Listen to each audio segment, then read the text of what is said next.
Fear with Nair. আমরা কল্পনা সত্য ঘটনা বলে থাকি।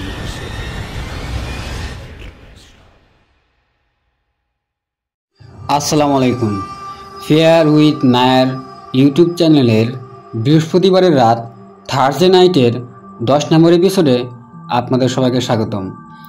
প্রিয় লিসেনার্স, আমি আশা করি আপনারা সবাই অনেক বেশি ভালো এবং সুস্থ আছেন। লিসেনার্স, আপনারা কিন্তু আমাদের ঘটনা পাঠাতে ভুলবেন না। আর আপনারা কিন্তু আমাদের ইমেলে, আমাদের হোয়াটসঅ্যাপ নাম্বার এবং আমাদের ফেসবুক আইডিতেও কিন্তু ঘটনা পাঠাতে পারবেন।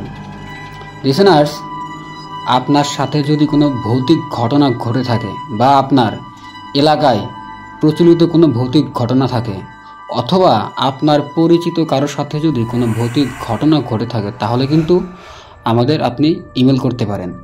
আর আমাদের ইমেল অ্যাড্রেসটা হলো fearwithnair@gmail.com। লিসেনার্স, আপনারা যদি চান তাহলে কিন্তু আমাদের যে হোয়াটসঅ্যাপ নাম্বার আছে সেই নাম্বারে কিন্তু আপনারা অডিও কল, ভয়েস ক্লিপ অথবা টেক্সটের মাধ্যমে কিন্তু এই ঘটনাগুলো পাঠাতে পারেন। আর আমাদের হোয়াটসঅ্যাপ নাম্বারটা হলো 01700922759। এই ভিডিও ডেসক্রিপশনে কিন্তু লিসেনার্স আমাদের ইমেল অ্যাড্রেস, আমাদের হোয়াটসঅ্যাপ নাম্বার এবং আমাদের যে ফেসবুক আইডি আছে প্রত্যেকটার লিঙ্ক কিন্তু এই ভিডিওর ডেসক্রিপশনে দেওয়া আছে। লিসেনার্স, আপনারা কিন্তু অনেক সময় কালো জাদু, ব্ল্যাক ম্যাজিকের ঘটনা শুনতে চান। আজকে বৃহস্পতিবার রাতের 10 নম্বর এপিসোডে প্রথম যে ঘটনাটা আমি শেয়ার করব, এই ঘটনাটা কিন্তু কালো জাদু সম্পর্কিত। আমি আশা করি লিসেনার্স ঘটনাটা আপনাদের অনেক বেশি ভালো লাগবে। তো চলুন কথা না বাড়িয়ে আজকে বৃহস্পতিবার রাতের 10 নম্বর এপিসোডের প্রথম ঘটনায় চলে যাই। লিসেনার্স, এই ঘটনাটি আমি সংগ্রহ করেছি ফরিদুল ইসলাম ভাইয়ের কাছ থেকে। আর এই ফরিদুল ইসলাম ভাইয়ের গ্রামের বাড়ি হলো দিনাজপুর জেলার খানসামা থানার কোনো এক গ্রামে। এই ঘটনাটি ঘটে 2014 সালের কোনো এক সময়। আর লিসেনার্স, যেহেতু এই ঘটনাটি কিন্তু ব্ল্যাক ম্যাজিক সম্পর্কিত, তাই এই ঘটনার যে এক্স্যাক্ট যে লোকেশন, এই লোকেশনটা কিন্তু আমরা সঙ্গত কারণে প্রকাশ করতে পারবো না। তো যাই হোক, এই ঘটনাটা ঘটে 2014 সালে।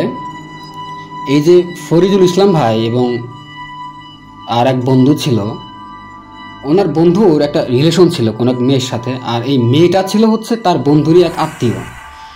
আর পারিবারিক বিভিন্ন ঝামেলা এবং আত্মীয় হওয়ার কারণে কিন্তু এই যে মেয়ের যে বাবা এবং মা ছিল তারা কিন্তু লিসেনার্স তাদের যে সম্পর্ক, এই সম্পর্কটা কিন্তু তারা কোনোভাবেই মেনে নিতেছিল না।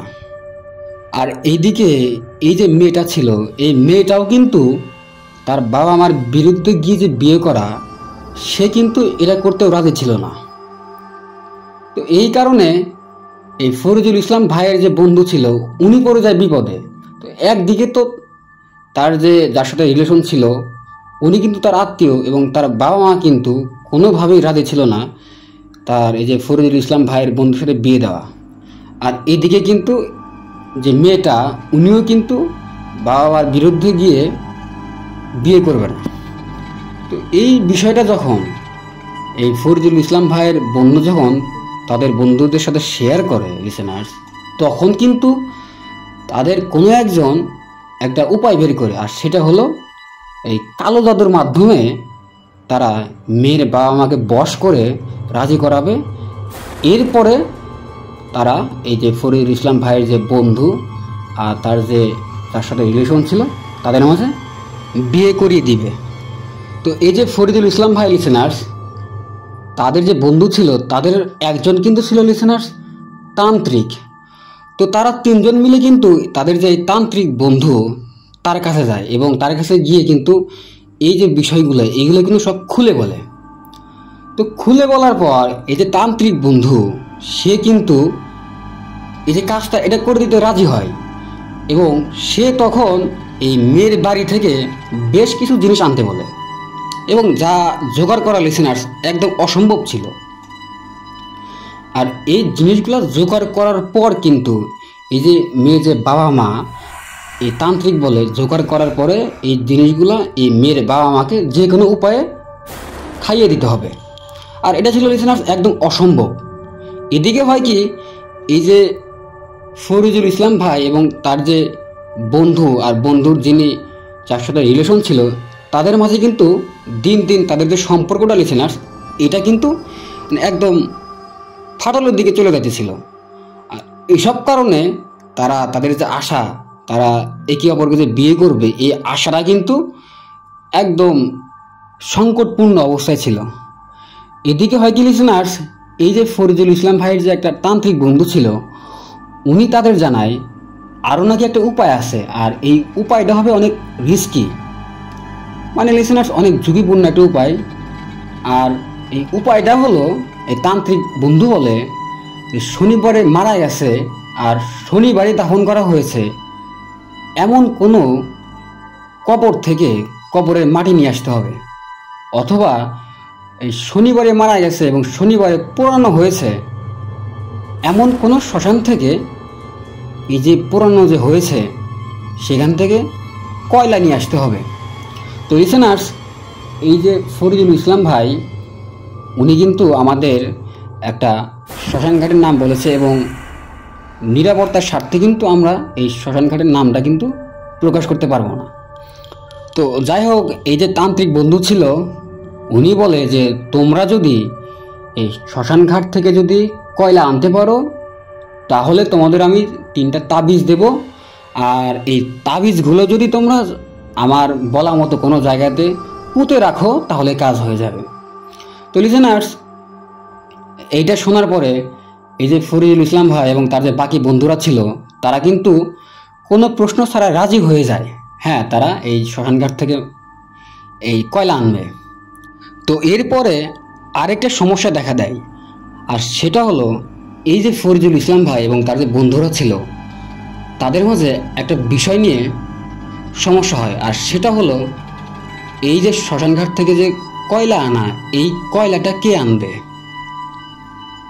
লিসেনার্স, এই যে শ্মশানঘাটটা ছিল এইটা নাকি অনেক ভয়ানক একটা শ্মশানঘাট এবং দিনের বেলাতেও নাকি এই শ্মশানঘাটের দিকে ওই এলাকার মানুষজন যাওয়ার সাহস পেত না। তো যখন এই ফরিদুল ইসলাম ভাইয়ের বন্ধু উনি যখন জোরাজুরি করে, তো জোরাজুরির এক পর্যায়ে এই ফরিদুল ইসলাম ভাই উনি আসলে কোনো কিছু না ভেবেই কিন্তু রাজি হয়ে যায় এবং তার বন্ধুকে বলে যা, মানে এক পর্যায়ে লিসেনার্স ফাজলামি করে সে বলে যা ঠিক আছে বেটা আমি কয়লা আনবো, এইভাবে সে বলে দেয়। তো এই কথা বলার পর সেদিন সে চলে আসে এবং এরপর সে ঢাকায় চলে যায়। তখন তার এই এসএসসি পরীক্ষা ছিল, এই কারণে সে ঢাকায় চলে যায়। তো এরপর এই ফরিদুল ইসলাম ভাই তার পরীক্ষা শেষ হয়, আর পরীক্ষা শেষ হওয়ার পরে যখন সে বাড়িতে আসে তখন তার যে বন্ধু ছিল যার আসলে সমস্যা, এই বন্ধু তার হাতে পায়ে ধরতে থাকে এবং বলে তুই কয়লা এনে দে। তো এইভাবে যখন তার বন্ধু বলে তখন এই যে ফরিদুল ইসলাম ভাই উনি কিন্তু মহা এক বিপদে পড়ে যায়। লিসেনার্স, তখন কিন্তু উনি আসলে এক পর্যায়ে ফাজলামি করেই বলে কয়লা এনে দেবে, কিন্তু এখন যখন তার বন্ধু তার হাতে পায়ে ধরে বলে যে কয়লা এনে দে, তখন কিন্তু সে এক পর্যায়ে একটা বিপদে পড়ে যায় এবং সে এক সময় রাজি হয় সে কয়লা এনে দিবে। তো সে তার যে কবিরাজ বন্ধু ছিল তার সাথে কথা বলে নির্দিষ্ট একটা দিনে সে ঠিক করে সে আজকে রাত্রে কয়লা আনতে যাবে।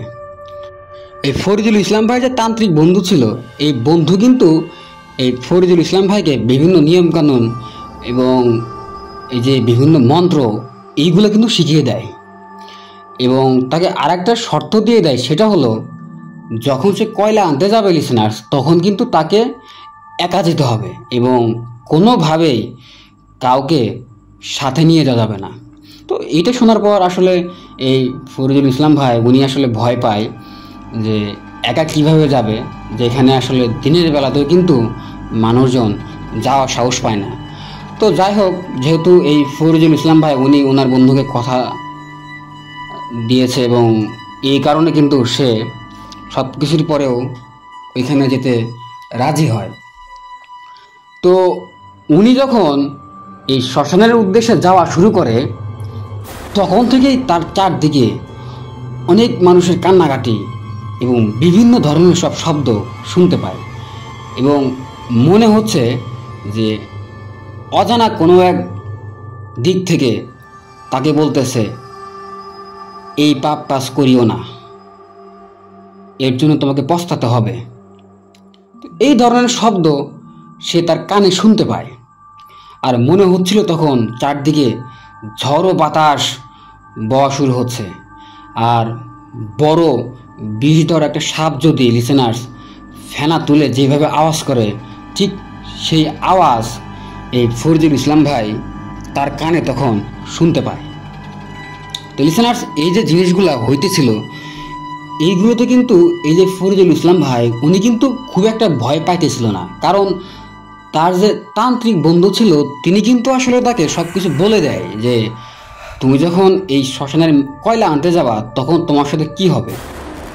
তো এরপরেও সে কিছুটা ভয় পায়, আর ভয় নিয়ে সে কিন্তু সামনের দিকে এগোতে থাকে। তো এইভাবে চলতে চলতে কিন্তু এই যে ফরিদুল ইসলাম ভাই উনি কিন্তু এই যে কয়লা ছিল যেখানে, সেখানে কিন্তু সে চলে যায়। আর যখনই সে মন্ত্র পড়ে এই যে কয়লা ছিল এই কয়লা তুলতে যাবে, ঠিক তখনই সে দেখতে পায় যে মানুষের মতো কোনো একটা অবয়ব তার সামনে দাঁড়িয়ে আছে, আর তাকে অনুরোধ করে বলতেছে, তুই কয়লা নিস না, এই কয়লা নিলে তোর ক্ষতি হবে। মানে এরকম করে সে বলে, এবং এই কথাগুলো কিন্তু এই যে ফরিদুল ইসলাম ভাই উনি ওনার কানে শুনতে পায়। একটা সময় হয় কি, এই যে অবয়বটা এটা কিন্তু এই ফরিদুল ইসলাম ভাইকে বিভিন্ন ধরনের লোভ দেখায়, অনেক কিছু দিয়ে কিন্তু লোভ দেখায়। তো এইগুলো দেখার পরে কিন্তু এই যে ফরিদুল ইসলাম ভাই উনি কিন্তু ওনার যে কন্ট্রোল লিসেনার্স এইটা কিন্তু হারায় না। তো এক পর্যায়ে উনি এই কয়লা নেয়, এবং কয়লা নেওয়ার পরেই কিন্তু উনি একটা দৌড় দেওয়া শুরু করে। লিসেনার্স, উনি যখন দৌড় দেওয়া শুরু করে ওনার মনে হচ্ছিল, মানে এই যে ফরিদুল ইসলাম ভাই ওনার মনে হচ্ছিল যে এই যে 5 মিনিটের রাস্তা মনে হচ্ছে 40 থেকে 45 মিনিট দৌড়ানোর পরেও এই রাস্তাটা মনে হচ্ছে শেষ হচ্ছে না। আর সে অনুভব করে তার পেছন থেকে মনে হয় কেউ তাকে টেনে ধরে আসে, আর এই কারণেই এই যে এই রাস্তাটা মনে হচ্ছে কোনোভাবেই শেষ হচ্ছে না। তো উনি যখন আসলে এই যে কয়লাগুলো নিয়ে আসার পর ওনার যে বন্ধু যারা ছিল ওনারা আসলে যে জায়গায় থাকার কথা, উনি কিন্তু মানে এই যে ফরিদুল ইসলাম ভাই উনি কিন্তু তার যে বন্ধুরা তাদের কিন্তু ঠিক সেই জায়গায় দেখতে পায় না। তো একটা সময় গিয়ে এই ফরিদুল ইসলাম ভাই তার যে বাকি বন্ধুরা ছিল এবং ওই যে তান্ত্রিক বন্ধু ছিল লিসেনার্স, তাদের সাথে দেখা হয়, এবং দেখা হওয়া মাত্রই কিন্তু এই ফরিদুল ইসলাম ভাই সে যে কয়লাগুলো এনেছিল সেই কয়লাগুলো কিন্তু তার তান্ত্রিক বন্ধুর কাছে দিয়ে দেয়, এবং তার তান্ত্রিক বন্ধু কিন্তু তখন বিশেষ এক পদ্ধতিতে এই যে কয়লাগুলো ছিল এই কয়লাগুলো কিন্তু সংরক্ষণ করে। তো যাই হোক, এরপর তারা কিন্তু তাদের যে বাড়ির রাস্তা এই রাস্তাতে যাওয়া শুরু করে। লিসেনার্স, তারা আসলে যেখানে ছিল সেখান থেকে এই ফরিদুল ইসলাম ভাইয়ের যে বন্ধুর বাসা ছিল এই যে বাসার দূরত্ব, এই দূরত্বটা কিন্তু 1 কিলোমিটারের রাস্তা ছিল। আর এই ফরিদুল ইসলাম ভাইয়ের বন্ধু যখন বাসায় যাওয়া শুরু করে বাইসাইকেলে, তখন নাকি একটু পরেই কে যেন তাকে ধাক্কা দিয়ে এই সাইকেল থেকে ফেলে দেয়। লিসেনার্স, এটা কিন্তু একদম অস্বাভাবিক একটা ঘটনা। 1 থেকে 2 বার বিভিন্ন কারণে কিন্তু সে পড়ে যেতে পারে, এটা স্বাভাবিক, কিন্তু কোনো কারণ ছাড়াই সাইকেল থেকে 5 থেকে 7 বার পড়ে যাওয়া এইটা কিন্তু একদমই অস্বাভাবিক। তো যাই হোক, এই ফরিদুল ইসলাম ভাই এবং তার যে বন্ধুরা ছিল তারা তাদের বাড়িতে যাওয়া শুরু করে। তো একটা পর্যায়ে হয় কি, এই যে তান্ত্রিক বন্ধুদের ছিল, উনি সবাইকে বলে উল্টা হয়ে দাঁড়িয়ে থেকে 3 কোণা হয়ে মূত্র ত্যাগ করতে। তো তান্ত্রিকের কথা মতো তারা এটা করতে থাকে এবং তান্ত্রিক তখন বলে দেয় যে যাই হোক, যত ধরনের শব্দই হোক, কেউ পিছনে তাকাবে না। তো যখনই তারা মূত্র ত্যাগ করা শুরু করে তখনই তারা খেয়াল করে মনে হচ্ছে এই যে শ্মশান ছিল সেখান থেকে আগুনের লেলিহান শিখা মনে হয় তাদের পিছু পিছু আসতেছে এবং তখন তারা তাদের পেছনে কিন্তু বিকট বিভিন্ন ধরনের আওয়াজ শুনতে পায়। তো এরপরেও তারা তখন আসলে পেছনে তাকায় না। এরপর তারা তাদের যে বাসা ছিল এই বাসাতে যাওয়া শুরু করে। তো এই যে ফরিদুল ইসলাম ভাই, উনি যখন বাসায় আসে, বাসায় আসার পরে দেখে যে ওনার যে বাড়ি এই গেটে তালা দেওয়া। তো উনি তখন ওনার আম্মুকে ডাকাডাকি শুরু করে। লিসেনার্স, এখানে আরেকটা বিষয় বলে রাখা ভালো, এই ফরিদুল ইসলাম ভাই যখন বাসায় আসে তখন কিন্তু রাত প্রায় 3টা বাজে। তো বাসায় এসে দেখার পর উনি যখন ওনাদের বাড়ির গেটে তালা মারা দেখে, উনি তখন কিন্তু ওনার আম্মুকে ডাকাডাকি শুরু করে। আর এরপরেও কিন্তু ওনার আম্মুর কোনো সারা শব্দ উনি পায় না। তো এইটা আসলে দেখার পর উনি আরও বেশি ভয় পায়।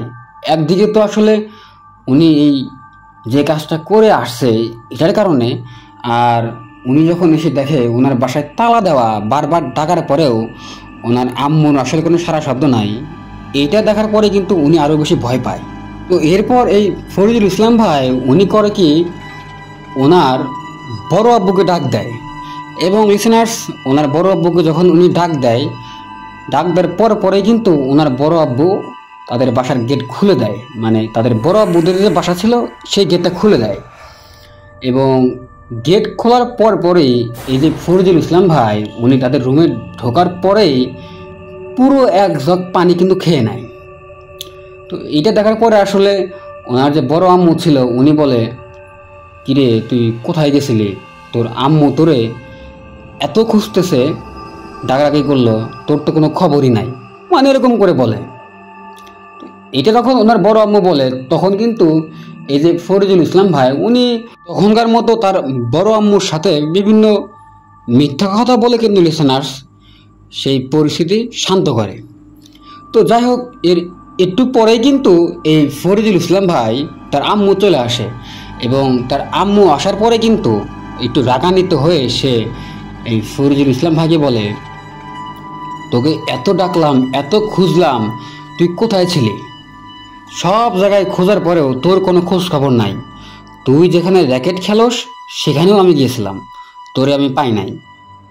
লিসেনার্স, এই যে ফরিদুল ইসলাম ভাই ওনারা কিন্তু একটা জায়গায় গিয়ে ব্যাডমিন্টন মানে র্যাকেট খেলতো, সেখানেও কিন্তু তার আম্মু গিয়ে তাদের খুঁজে আসে।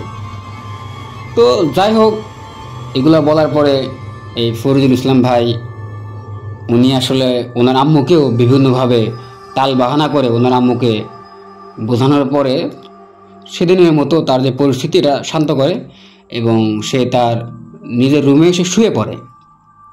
লিসেনার্স, সে যখন আসলে তার রুমে শুয়ে পড়ে সে কিন্তু তখন ঘুমাতে পারতেছিল না। মনে হচ্ছে যে তার চারদিকে ঝড় শুরু হয়ে গেছে এবং ঘরের ছাদে যে গাছগুলো ছিল এই গাছগুলো মনে হচ্ছে ভেঙে তার ঘরের চালের উপরে পড়তেছে। আর এই সময় কিন্তু সে তার চারপাশে বিভিন্ন ধরনের অদ্ভুত সব শব্দ শুনতে পায়। আর এই ফরিদুল ইসলাম ভাইয়ের আম্মু উনি আসলে এই বিষয়গুলা টের পায় এবং টের পাওয়ার পরে উনি এটাকে একদম স্বাভাবিকভাবে নেয় এবং উনি মনে করে যে আবহাওয়া এটা মনে হয় খারাপ হইতেছে এবং ঝড় বৃষ্টি হতে পারে, এটা সে ভাবে। তো এইভাবে সেদিনের রাত চলে যায়, আর বেশি কিছু ওই দিন রাতে আর হয় না।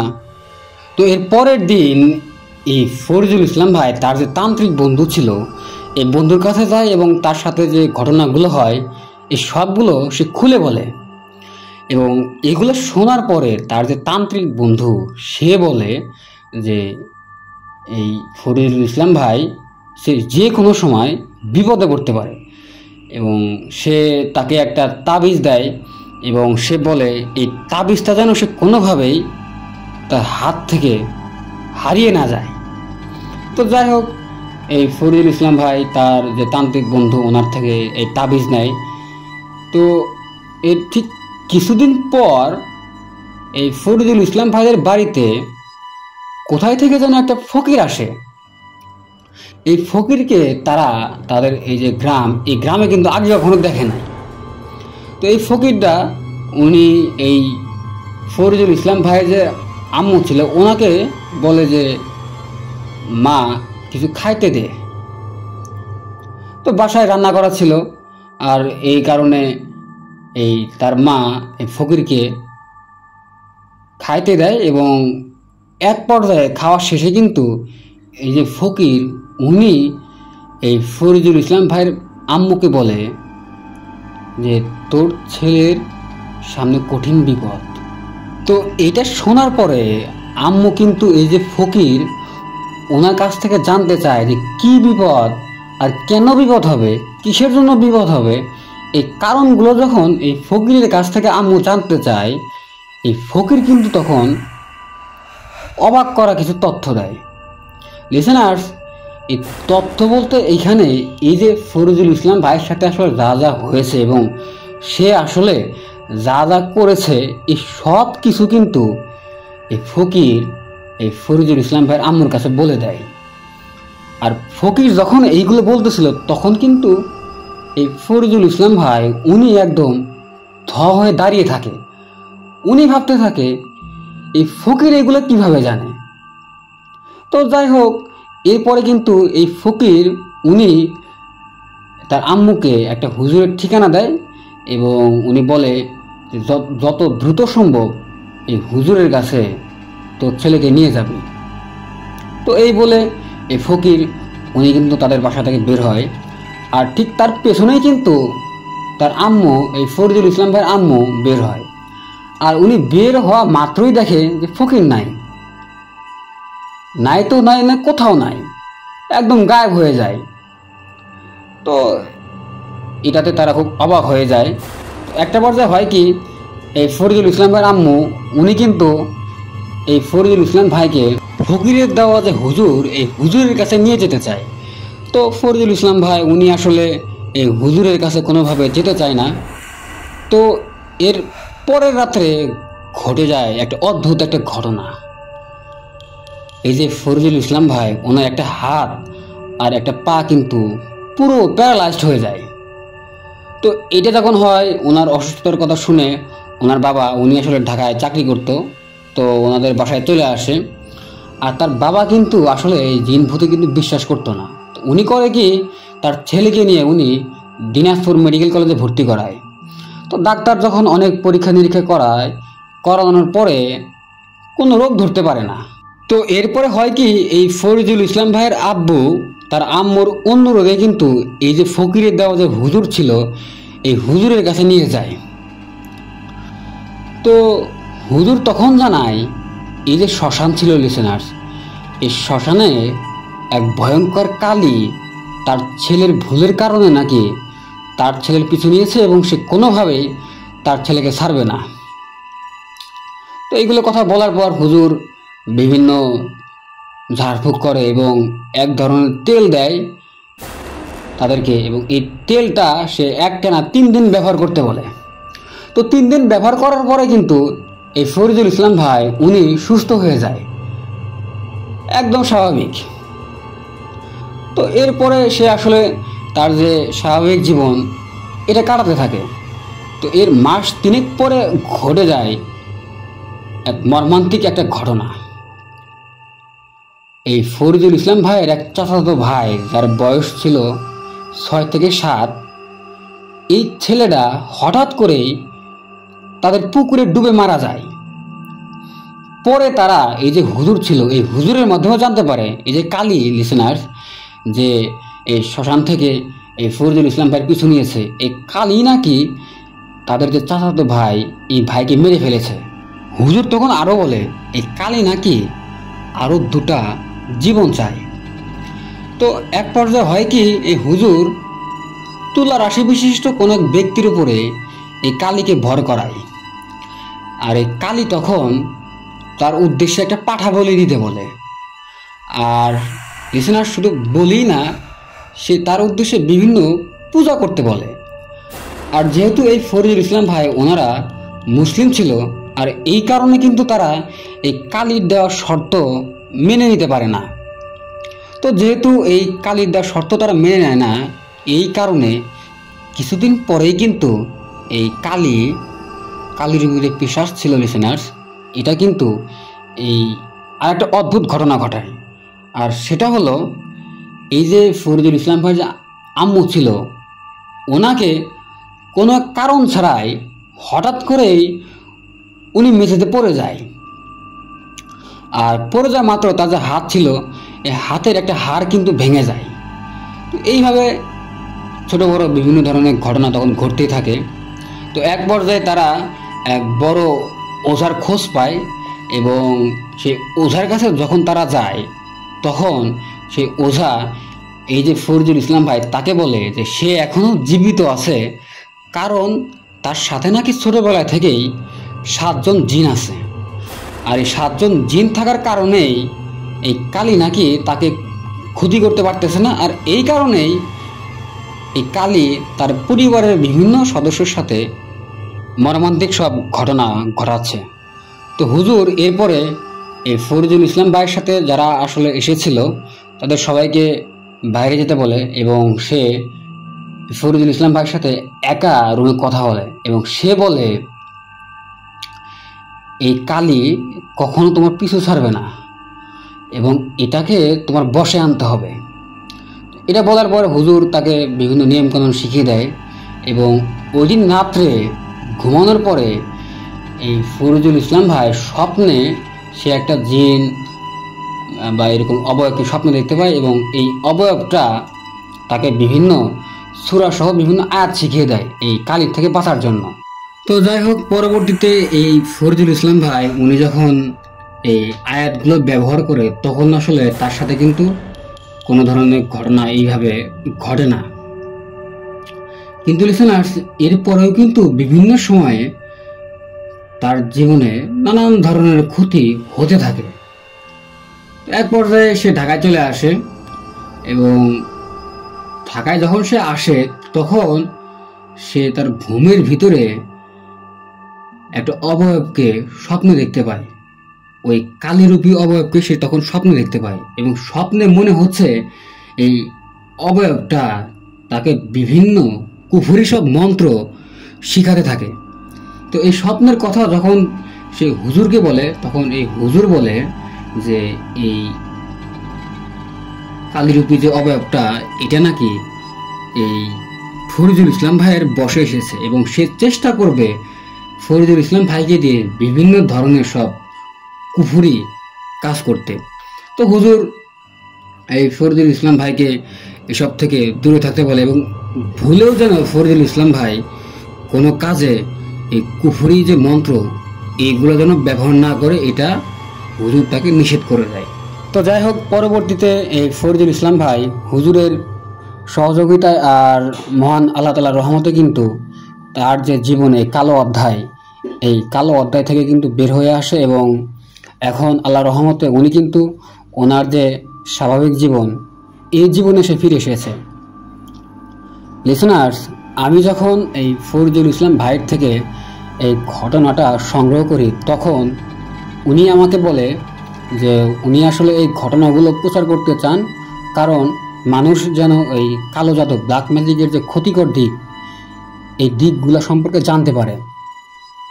প্রিয় লিসেনার্স, আমরা কিন্তু আমাদের চারপাশে অনেক সময় দেখতে পাই যে খুব ছোট ছোট কোনো কাজে বা আমাদের ভোগ বিলাসিতার জন্য, আমাদের স্বার্থ হাসিলের জন্য কিন্তু আমরা বিভিন্ন যে কবিরাজ, খারাপ যে হুজুর আছে, এদের দিয়ে কিন্তু আমরা ব্ল্যাক ম্যাজিক বা কালো জাদু করে থাকি।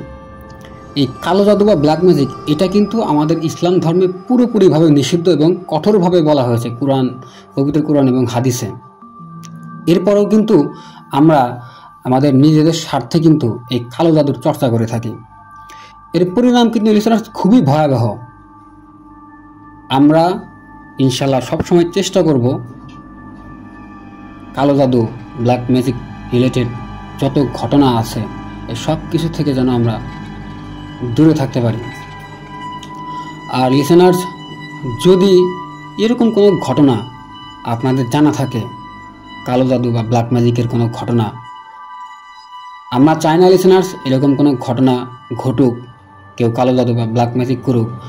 আর যেটা হয়ে গেছে সেখানে তো আর আসলে কিছু করার নাই। যদি আপনাদের এরকম কোনো ঘটনা থাকে তাহলে কিন্তু আমাদের জানাতে ভুলবেন না। তো এটাই ছিল লিসেনার্স ঘটনা। আর আশা করি এই ঘটনাটা আপনাদের ভালো লেগেছে লিসেনার্স। তাহলে চলুন কথা না বাড়িয়ে আজকে বৃহস্পতিবারের রাত থার্সডে নাইটের 10 নম্বর এপিসোডের আরেকটা সত্য ঘটনায় চলে যায়।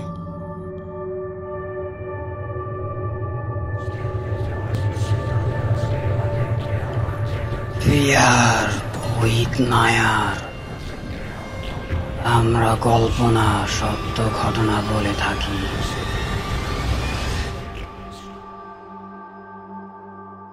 স্বাগত জানাচ্ছি প্রিয় লিসেনার্স আজকে বৃহস্পতিবারের রাত থার্সডে নাইটের 10 নম্বর এপিসোডের আরেকটা সত্য ঘটনায়।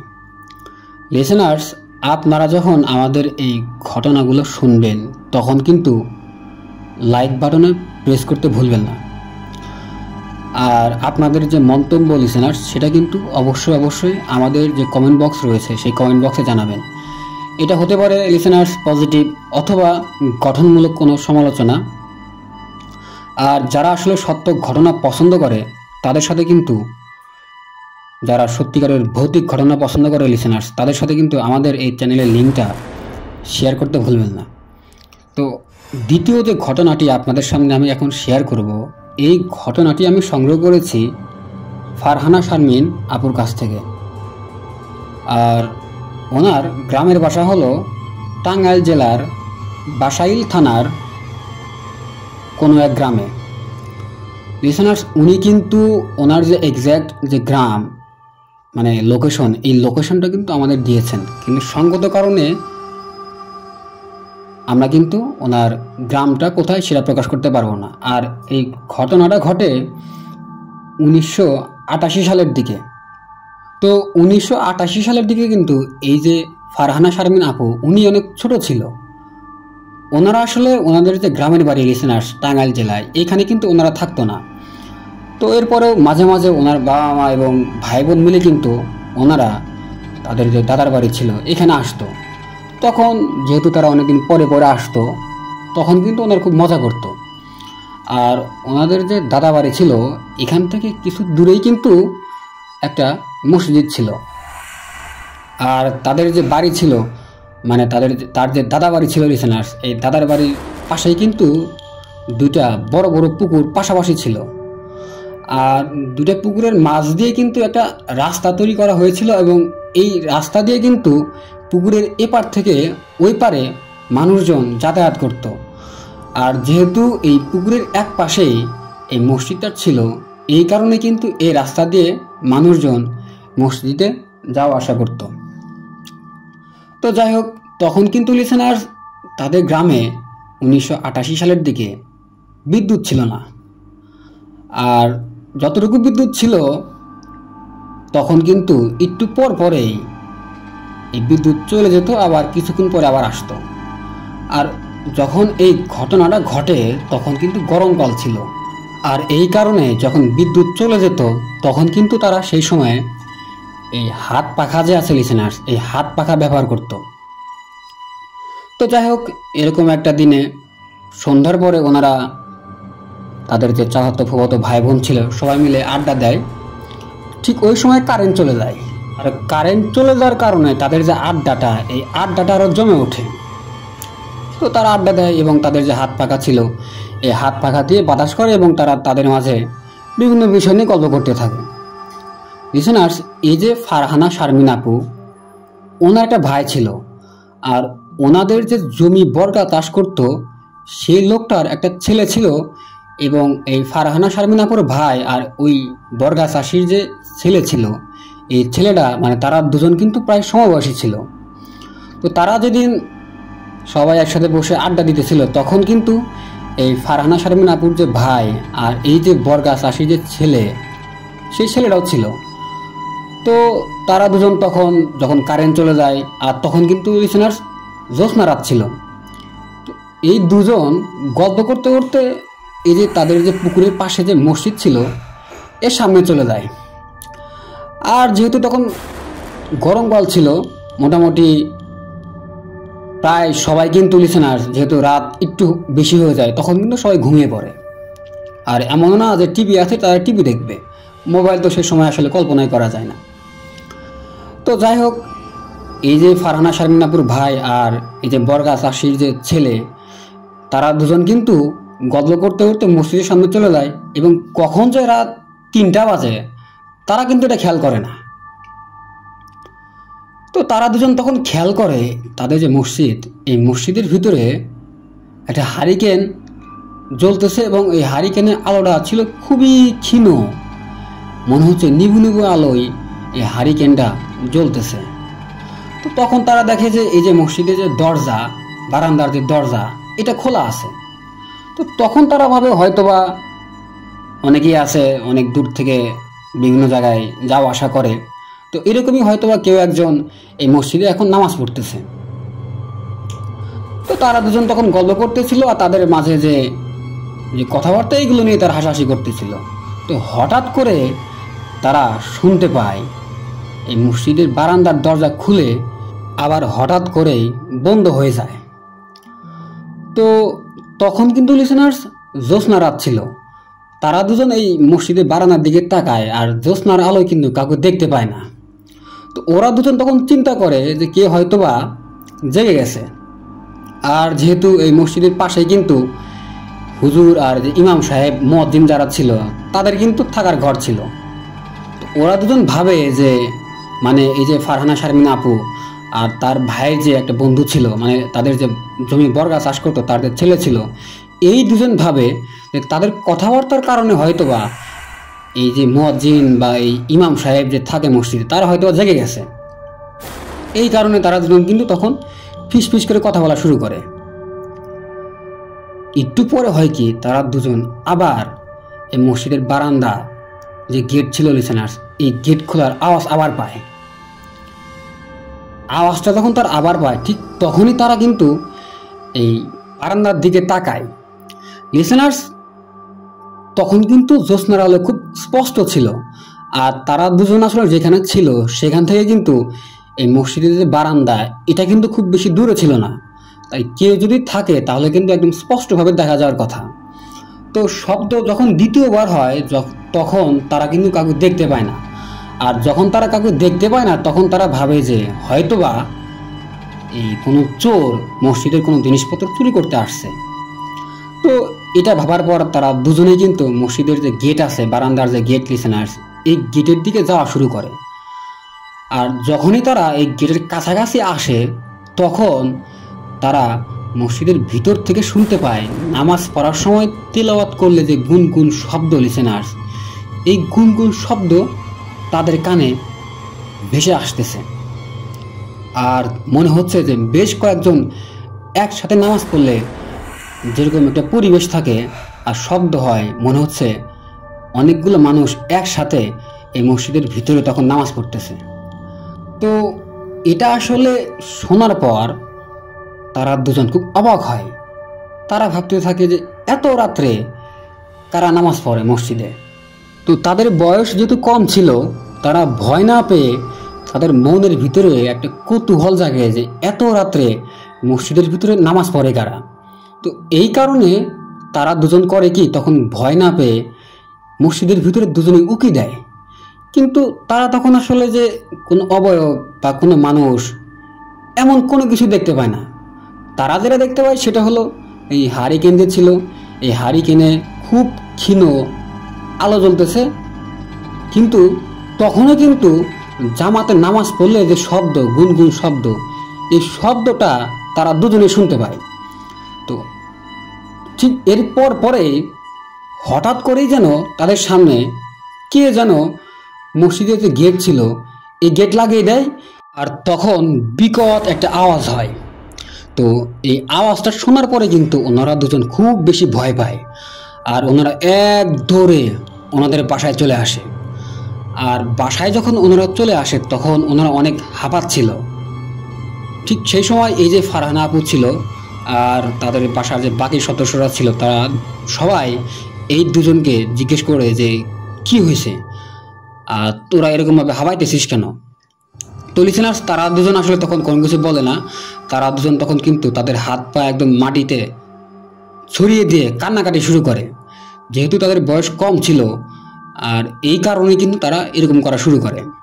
তো তখন আসলে এই যে ফারহানা শারমিন আপুর যে কাকা ছিল, উনি একটু লিসেনার্স হুজুর টাইপের মানুষ ছিল, আর এই কারণে উনি তাদের দুজনকে পানি পড়া খাইয়ে দেয়।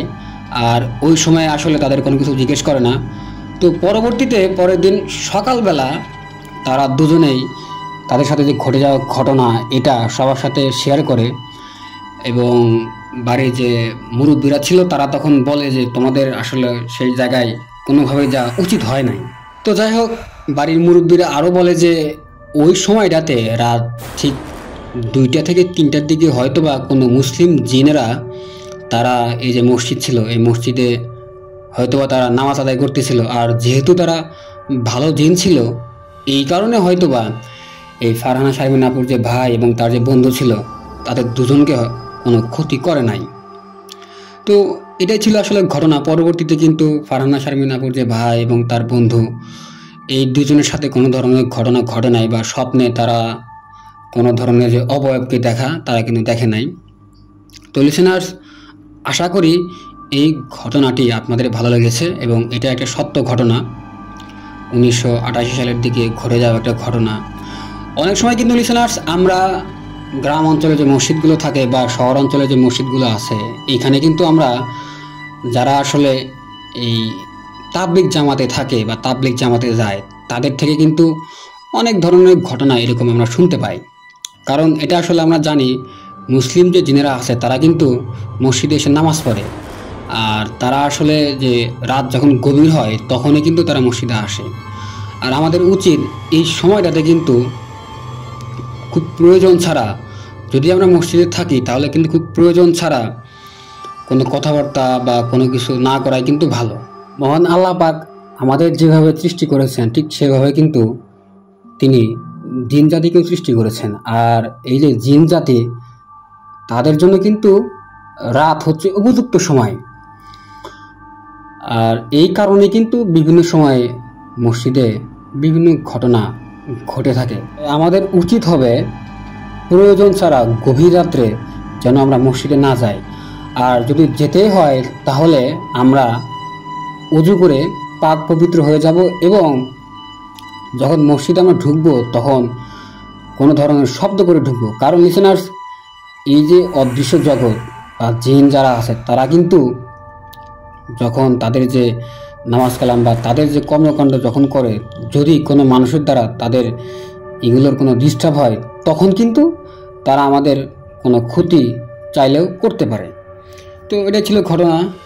তো চলুন লিসেনার্স, আজকে ফিয়ার উইথ নায়ার ইউটিউব চ্যানেলের বৃহস্পতিবারের রাতের থার্সডে নাইটের 10 নম্বর এপিসোডের আরও একটা সত্য ঘটনায় চলে যায়।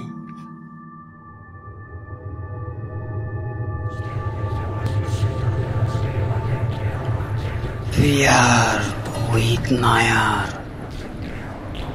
আমরা কল্পনা সত্য ঘটনা বলে থাকি।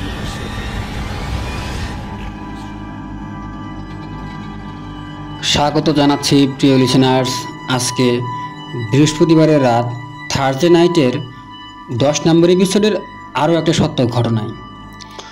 লিসেনার্স, আপনারা কিন্তু আমাদের ঘটনা পাঠাতে ভুলবেন না।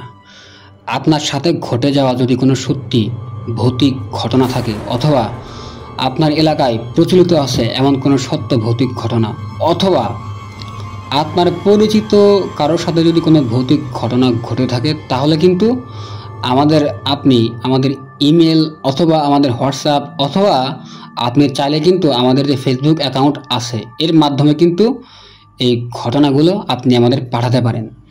আর আমাদের ইমেল অ্যাড্রেসটা হলো fearwithnair@gmail.com।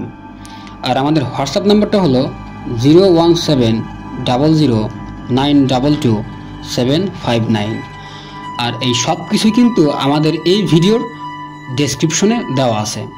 চলুন লিসেনার্স, কথা না বাড়িয়ে আরও একটা সত্য ঘটনায় চলে যাই। এখন আমি যে ঘটনাটি আপনাদের সামনে শেয়ার করব, এই ঘটনাটি আমাদের দিয়েছেন সাজ্জাদ নূর ভাই। আর লিসেনার্স, আমাদের ইউটিউব চ্যানেলের যে বৃহস্পতিবার রাত থার্সডে নাইটে 9 নাম্বার এপিসোড আছে, এখানে কিন্তু আমরা এই সাজ্জাদ নূর ভাইয়ের একটা ঘটনা আপনাদের জন্য প্রচার করেছি। আর এই সাজ্জাদ নূর ভাইয়ের বাসা হলো পাবনা সদর থানায়। তো যাই হোক, এটা তার নিজের এলাকার একটা ঘটনা। আর ঘটনাটা প্রায় আজ থেকে 40 বছর আগে ঘটে যাওয়া একটা ঘটনা।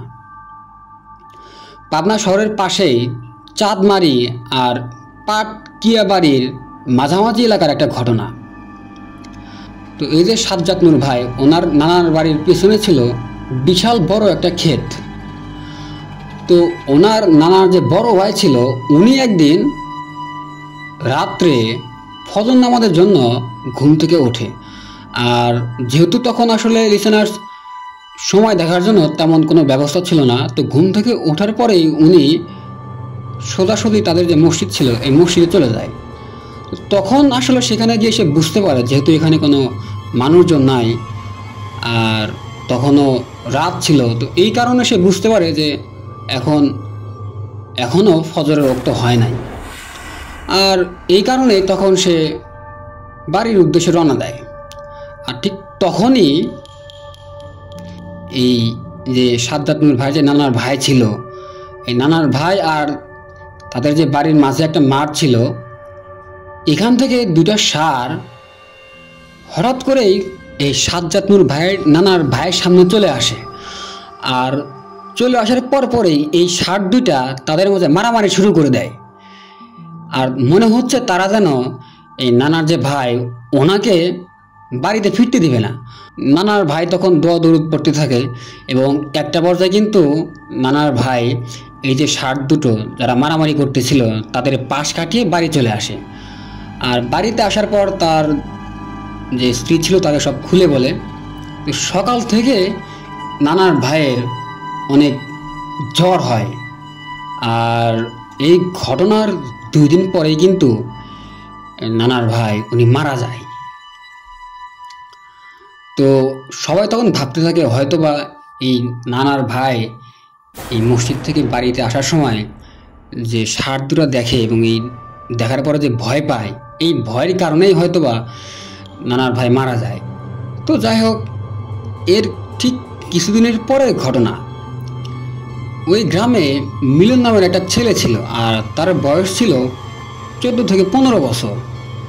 তো একদিন হয় কি, এই মিলন তার বন্ধুকে বলে যে চল আজকে খেতে আমরা মাছ ধরব। তো তখন মিলনের বন্ধু বলে আমি তোকে ডাক দিব, রাত্রে তুই আমার সাথে যাবি। মিলন তখন রাজি হয়। তো যাই হোক, সেদিন রাত্রে কোনো এক সময় লিসেনার্স, এখানে যে মিলন সে কিন্তু এই এক্স্যাক্ট যে সময়টা এটা বলতে পারে নাই, কারণ আজ থেকে প্রায় 40 বছর আগে কিন্তু সময় দেখার যে ব্যবস্থা, এরকম আধুনিক ব্যবস্থা কিন্তু ছিল না। তো মিলনের ভাষ্য মতো তখন রাত 2টা থেকে 3টা হবে, এটা কিন্তু সে পরবর্তীতে জানায়। তো রাত 2টা থেকে 3টার দিকে মিলনের যে বন্ধু ছিল সে এসে মিলনকে ডাকাডাকি শুরু করে আর বলতে থাকে, মিলন, এই মিলন, যাবি না? চল মাছ ধরতে যাই। মিলন, এই মিলন, ওঠ, মিলন ওঠ, চল মাছ ধরতে যাই। তো এইভাবে সে মিলনকে ডাকতে থাকে। তো মিলন তখন ঘুম থেকে ওঠে। ঘুম থেকে ওঠার পর সে কোনো কিছু না ভেবেই মাছ ধরার যে জিনিসপত্র ছিল এগুলো নিয়ে তার যে বন্ধু, এই বন্ধুর সাথে সে মাছ ধরতে যায়। তো তখন সে বাইরে গিয়ে দেখে যে এখনো তো অনেক অন্ধকার। আর তার বন্ধু তখন তাকে বলে, মিলন চল, দেরি করিস না, তাড়াতাড়ি যাই, আজকে অনেক মাছ ধরবো। তো মিলন তখন খেয়াল করে তার বন্ধু সে সামনে হাঁটতেছে এবং তার সাথে কোনো কথা বলতেছে না। তো মিলন তাকে যত প্রশ্ন করে সে কোনো কিছু বলে না। তো মিলনের কাছে তখন কিন্তু এই যে বিষয়টা, এটা কিন্তু একটু সন্দেহ হয় এবং মনে হচ্ছে তার বন্ধু কেমন যেন অপরিচিত। তো মিলন করে কি তার হাতে যে মাছ ধরার জন্য যে কাঁচি ছিল, এই কাঁচি দিয়ে পাশের যে আখ ক্ষেত ছিল, এই আখ ক্ষেত থেকে একটা আখ কাটে এবং এটা সে পরিষ্কার করে তার বন্ধুকে খেতে দেয়। তো তার বন্ধু তখন এটা হাতেই নেয় না। আর ঠিক এই সময় মিলন তার বন্ধুকে বলে, এই তুই কে রে? আর ওই যে মিলনের বন্ধুর কিছু অবয়বটা ছিল, তখন সে বলে, আমি তোর বন্ধু মিলন। তো মিলন তখন বলে যে না, আমি বিশ্বাস করি না। মিলন যখন এটা বলে, ঠিক তার পরেই মিলন তার চোখের সামনে দেখতে পায় তার সামনে তার যে বন্ধু ছিল তার রূপটা মনে হয় আস্তে আস্তে পরিবর্তন হয়ে যাইতেছে এবং সে মানুষ থেকে মনে হচ্ছে কালো একটা অবয়বে পরিণত হইতেছে এবং তার চেহারা ছিল একদম কুচকুচে কালো। আর তার যে চোখ দুটো ছিল, এটা মনে হচ্ছে যে আগুনের যে গোলা, ঠিক তেমন। তো মিলন এটা দেখার পরে তো খুব বেশি ভয় পায় এবং ভয় পেয়ে সে পেছন থেকে একটা দৌড় দেওয়া শুরু করে। আর মিলন তখন খেয়াল করে এই যে কালো রূপী যে অবয়বটা, এটা মনে হচ্ছে তার পিছনে পিছনে দৌড়াইতেছে।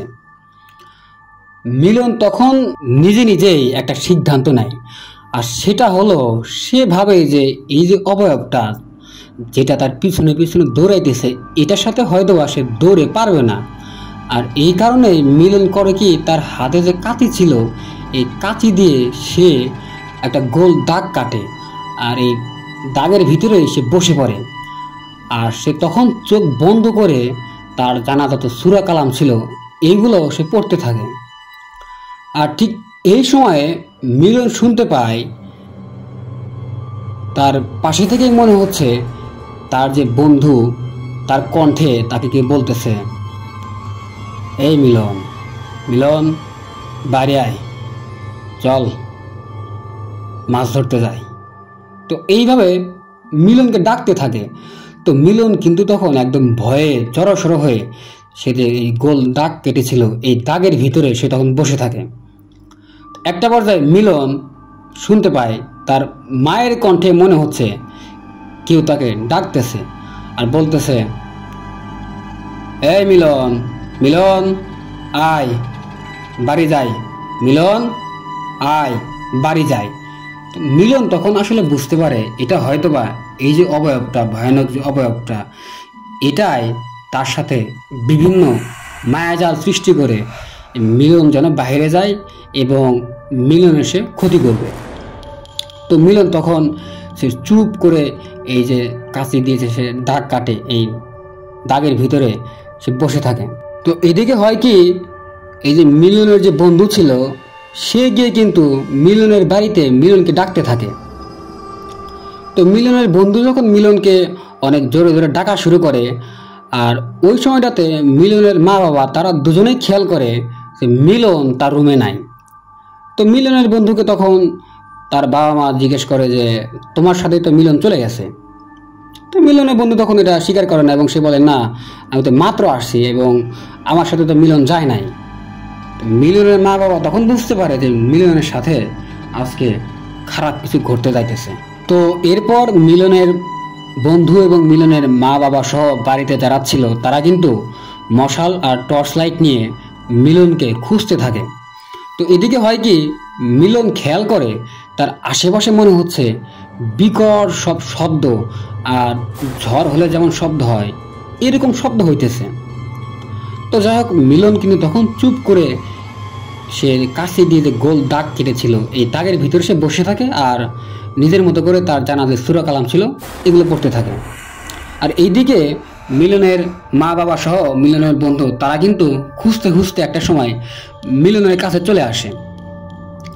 আর মিলনের কাছে আসার পরে কিন্তু তারা মিলনকে এই অবস্থায় দেখতে পায়। তো মিলন কিন্তু তখনও বিশ্বাস করতে পারে না যে তারা আসলে মিলনের বন্ধু আর মিলনের মা বাবা। তো এই মিলনের মা বাবা আর মিলনের বন্ধু এসে তখন তাকে এই অবস্থায় দেখতে পায়, তারা তখন আসলে বুঝতে পারে যে মিলনের সাথে আজকে কী ধরনের ঘটনা ঘটেছে। তো যাই হোক, তখন তারা মিলনকে বিভিন্ন কথাবার্তা বলার মাধ্যমে এটা বিশ্বাস করা যে তারা আসলেই মিলনের বন্ধু এবং মিলনের বাবা মা।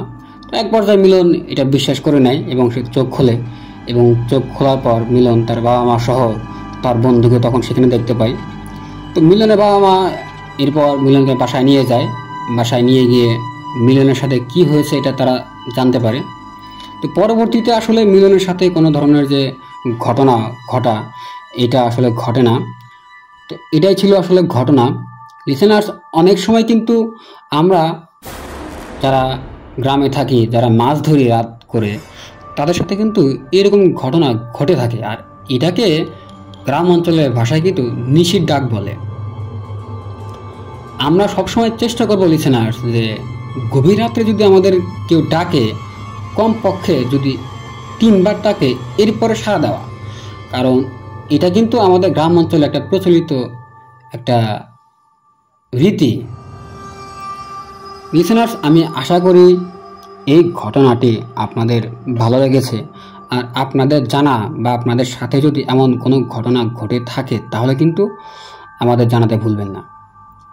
তো চলুন কথা না বাড়িয়ে আজকে ফেয়ার উইথ নায়ার ইউটিউব চ্যানেলের বৃহস্পতিবার রাত থার্সডে নাইটের 10 নম্বর এপিসোডের আরও একটা সত্য ঘটনায় চলে যায়।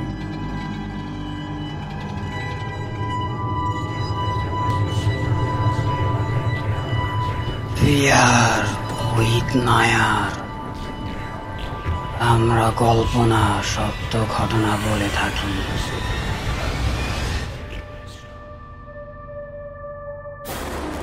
স্বাগত জানাচ্ছি প্রিয় লিসেনার্স, আজকে ফেয়ার উইথ নায়ার ইউটিউব চ্যানেলের বৃহস্পতিবারের রাত থার্সডে নাইটের 10 নম্বর এপিসোডের আরও একটা সত্য ঘটনায়। লিসেনার্স, এখন আমি যে ঘটনাটি আপনাদের সাথে শেয়ার করব, এই ঘটনাটি ঘটে আমার নিজের বাড়িতে। লিসেনার্স, আপনারা যারা আমাকে ব্যক্তিগতভাবে চেনেন তারা জানেন যে আমার গ্রামের বাড়ি কিন্তু সিরাজগঞ্জে। সঙ্গত কারণে লিসেনার্স, আমি আমার যে বাড়িতে এক্স্যাক্ট যে লোকেশনটা গ্রাম, এটা আমি এখন বলতে পারবো না। আর যারা আমাকে ব্যক্তিগতভাবে চেনেন তাদের কাছে আমার অনুরোধ থাকবে, আপনারা দয়া করে আমার যে গ্রামের বাড়ি এটার নাম কিন্তু কমেন্ট বক্সে জানাবেন না। আর এই ঘটনাটা আসলে 2 ভাগে বিভক্ত। প্রথম যে ঘটনাটি আমি আপনাদের সাথে শেয়ার করব, এই ঘটনাটি ঘটে হচ্ছে আমার বড় ভাইয়ের সাথে। আর পরবর্তীতে এই সেম এক্সপিরিয়েন্স আমার সাথে হয়। তো সময়টা ছিল 2004 কি 2005। তখন আমি ক্লাস 1 অথবা ক্লাস 2তে পড়ি। তো ওই সময়ে আমার বড় ভাইয়ের একটা রোগ হয় এবং সেটা হলো যক্ষ্মা।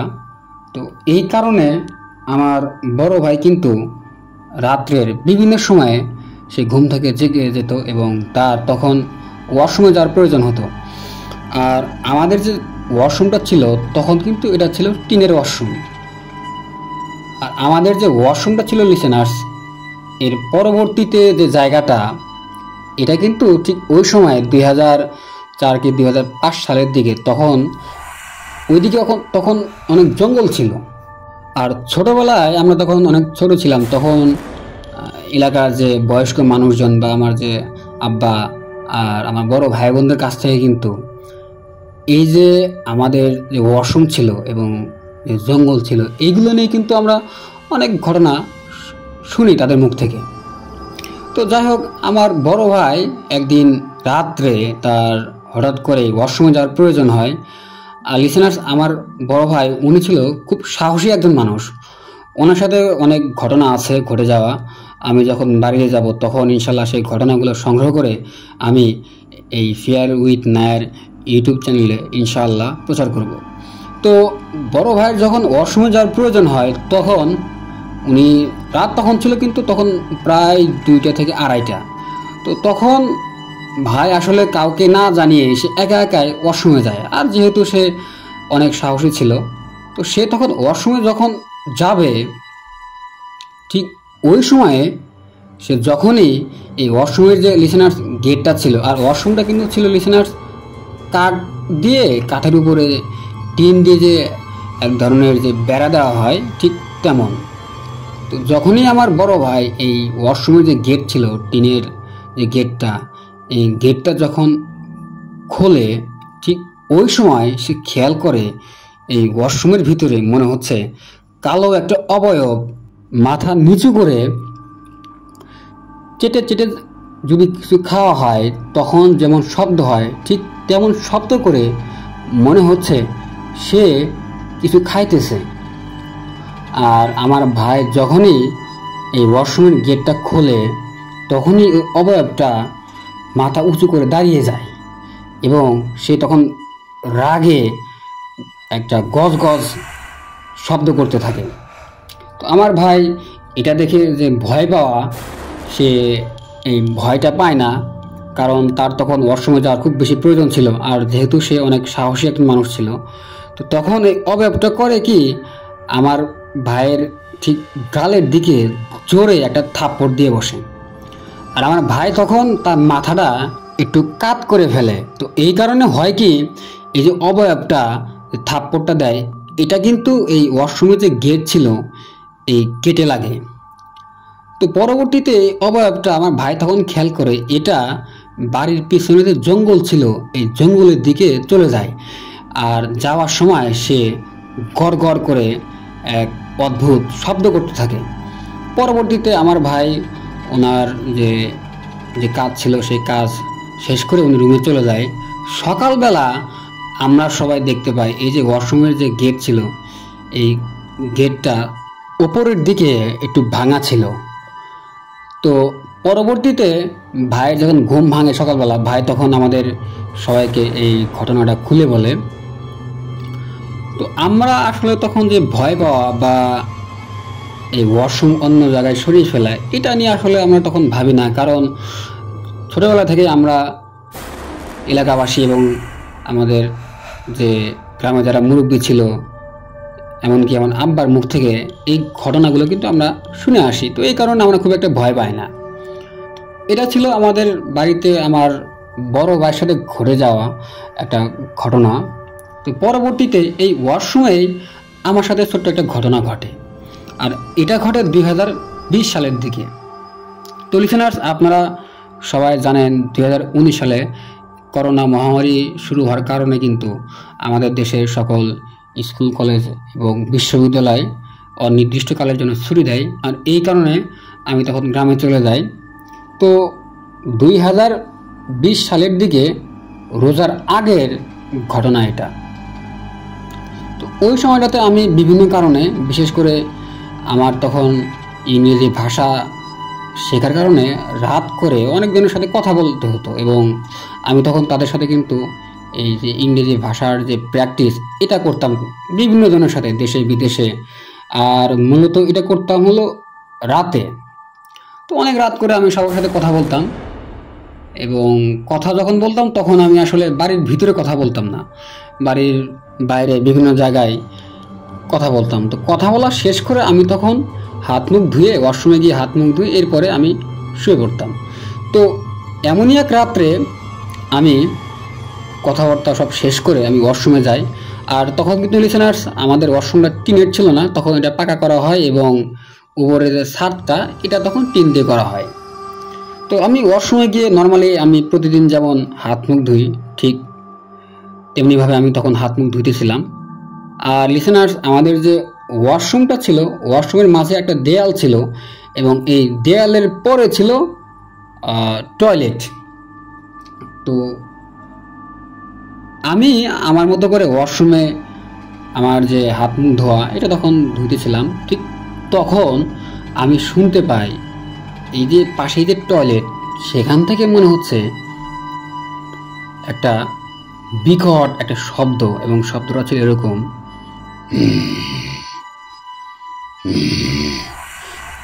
এরকম শব্দে মনে হচ্ছে কেউ রাগে গর্জন করতেছে। তো আমার কানে যখন এই শব্দটা আসে তো তখন আমি মনে করি যে আমি হয়তোবা কানে ভুল শুনতেছি।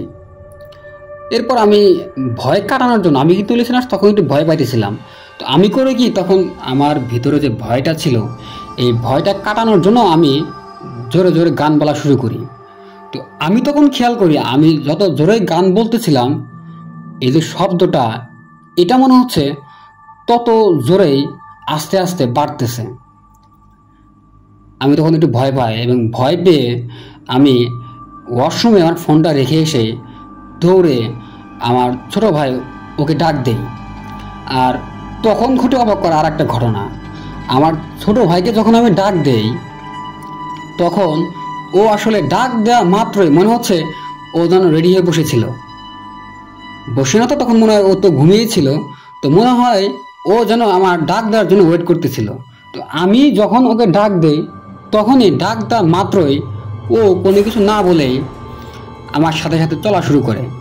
আর আমি আসলে তখন ওরে বলি যে ওর নাম ধরে বলি যে ওয়াশরুমে মনে হয় কোনো কিছু একটা আছে, চল যাই তো দেখি কি আছে। ও আসলে তখন কোনো কিছু বলে না, ও না বলে আমার পেছনে পেছনে আসা শুরু করে।